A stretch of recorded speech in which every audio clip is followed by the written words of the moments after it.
Hello everyone, welcome back to Technosavvys. So today I am here with you all with a new topic that is really very interesting. So let's get started. What is ML?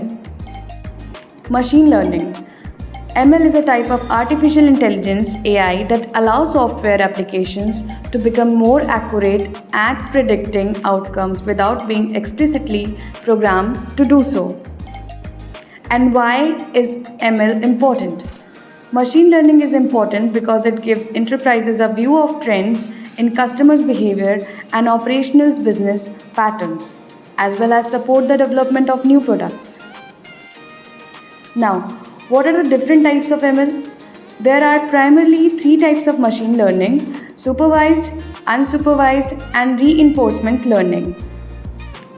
Let's explore and understand the different types of machine learning one by one. Now see the advantages of machine learning.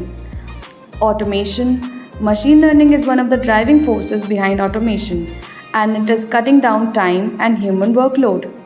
Scope of improvement.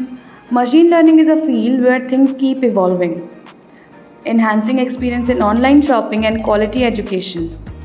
Wide range of applicability.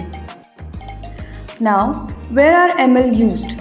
At present, machine learning algorithms are widely used by the various applications of speech recognition. Google Assistant, Siri, Cortana, and Alexa are using speech recognition technology to follow the voice instructions. This is the information about ML, and I hope you guys like it. To know more about it, join us now. Thank you.